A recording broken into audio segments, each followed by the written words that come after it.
Posted by you/extra French toast. My boyfriend, 29M, and I, 24F, have been together for roughly 5 months. For Christmas, one of my gifts was an Xbox.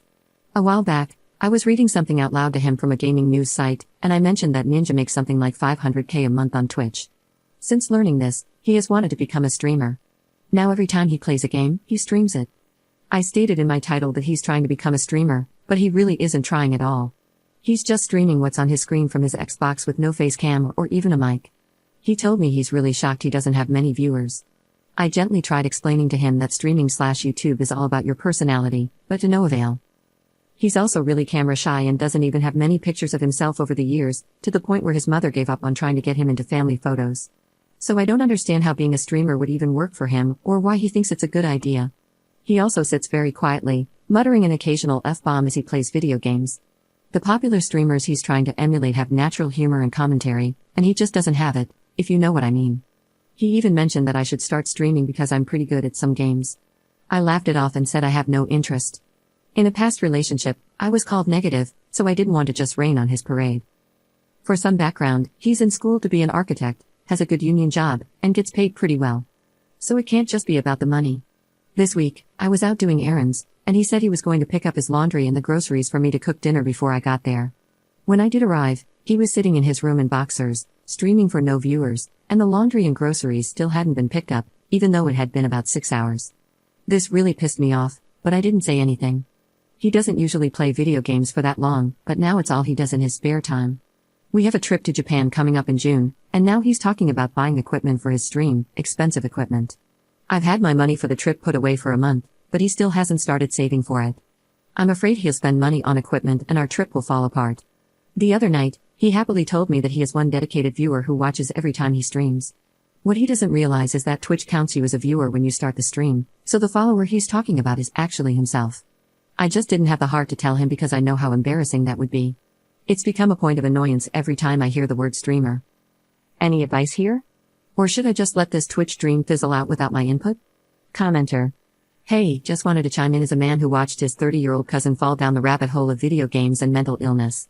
I'll preface this by saying there's absolutely nothing wrong with wanting to decompress after a long day at work, just to sit back and unwind. For some people, it's a godsend. Hell, I'll play them with my kiddo sometimes. But when you begin to abuse it, video games, that is, or really anything, that's when the problems start developing. See, for my cousin, he had just gotten out of a relationship. I had convinced him that he should invest his money into a gaming PC, not thinking it would literally change his life. First, it started out with him playing these innocent MMOs, Star Wars. It was cool, we bonded, played for a while, and that was that. But then he started obsessing over this new universe. I would call him, and he'd be on this game. I'd text him, and he'd still be on this damn game. After a while, I just stopped talking to him because literally the only thing he'd talk about was that effing video game. He would play from the time he got up to the time he went to bed. 16 hours a day. 16 hours he would play Star Wars. A few years had passed, and I went to visit him, and I was utterly disgusted with what I saw. Effing dog crap on the floor, just left there. He was smoking in the house, with 2-liter bottles of Mountain Dew overflowing his garbage can. I saw him step over the dog crap while heating up leftover Hot Pockets. I just couldn't believe it. He had developed agoraphobia during this time and absolutely refused to leave the house. It got worse to the point where he wouldn't even go outside to socialize with his friends or go to the store because he'd lose his mind if he was outside for any significant length of time. It got so bad that he didn't even attend the funerals of his own grandmother or grandfather, who lived 10 minutes from him. It was, and still is, effing pathetic. He's a complete loser in my eyes. No job, no kids, no social circle outside his virtual avatar on whatever game he's obsessed with. He doesn't acknowledge family birthdays or even send a text. His only form of income comes from the enablement of his father, but that's not relevant. Video games completely F my cousin's mind. I would honestly compare it to illicit substances, it can get that bad.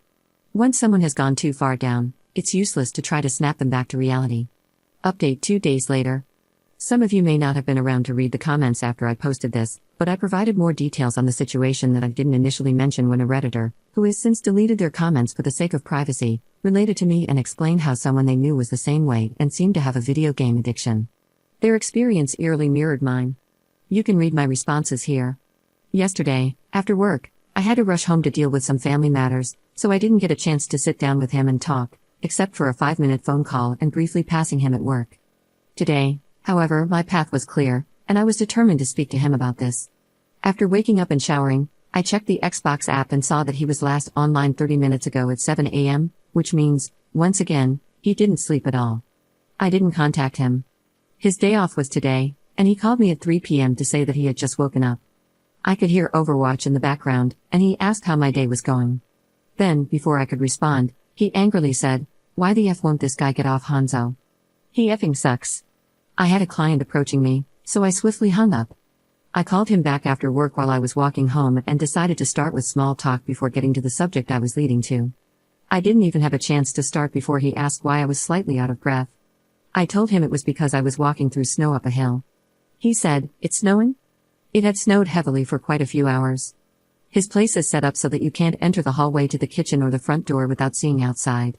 He hadn't even looked out of his window at all today and had spent the entire day in his bedroom playing video games.